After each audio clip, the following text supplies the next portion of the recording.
I basically heard about Uber with a friend, and I went on Google and I decided to learn more about it. So I went to the office, and yeah, when I heard the guy speak about all the things that he's saying, it's all about Uber, I was interested. In the beginning, it was better, but currently it's getting worse. I think it's basically going backwards. You look at Uber, first of all, I don't know if in my 2.5 years experience as an Uber driver, if I can say I know exactly, or any of the people that are in the union knows exactly what Uber stands for, or what is exactly Uber. I mean, we don't know whether Uber is a service provider or Uber is an employer. They deactivate us whenever they want to. They can fire you whenever they want to. Accepting cash trips as a driver, I don't want to accept cash trips, but well, I'm being forced now to accept cash trips even when I don't want to, because obviously it comes from within the application. So people will definitely request you. You will never know when you're going to pick up that person whether it's somebody who is paying on cash or it's paying on a credit card. So you more or less are going to find out when that person comes right in the car and says, look, yeah, let's go. And at the end, that's when you see the person is actually paying you in cash. Uber makes decisions unilaterally. They decide, they've decided on price deduction with regards to tariffs. So we used to get 7 Rand a kilometer, now we only get 6 Rand a kilometer. They also, when I got into Uber, there was airtime that was on your phone which you could call clients. Now you have to buy your own airtime. So you're now stuck with petrol that's gone up by a Rand, and which is going up a further few cents in the coming month. Petrol, tariffs, as well as airtime, and then still the maintenance for those who are partners and have to then do their own cars, have to service their own cars.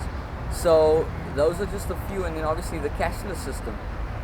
The reason why I got into Uber was because Uber operated on credit cards, which meant that they knew their clients and they could operate with the driver, and I didn't infringe on the Meter Taxi Association or the minibus taxes.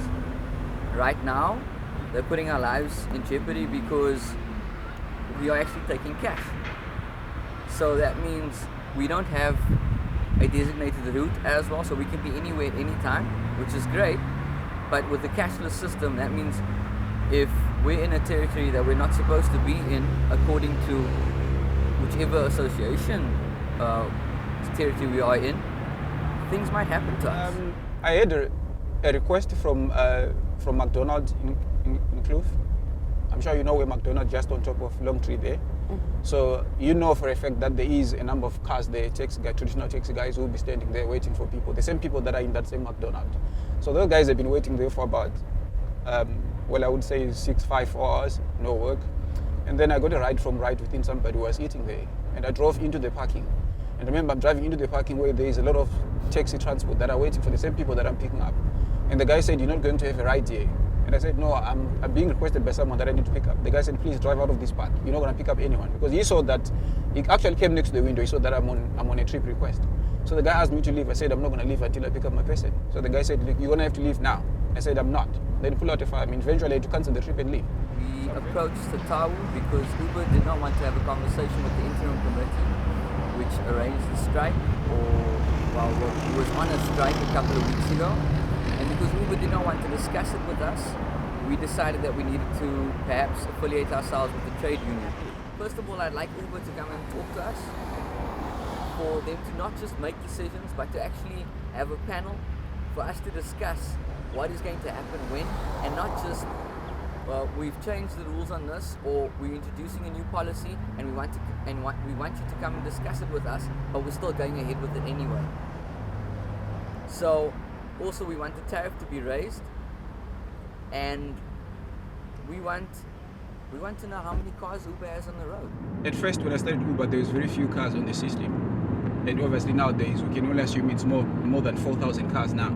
So it's very difficult. And we actually expected that Uber would take less the more the cars on the platform. Because remember, more cars on the platform means the money that I was making when I joined Uber, when there were about 1,000 cars, it's obviously compromised. So when I joined Uber, I would make like 10,000 a week before Uber takes their 20%. And now it's difficult to even drive 3,000. Can you imagine? And obviously, how much petrol do you think I'll have to spend to be able to drive a 3,000 net of income? We're talking of 1,000 rand of fuel. So how much do you think I'm gonna take home? How much do you think I need to put aside for tires? What is it that I need to put aside for my kids to school? It's difficult. It's very, very difficult.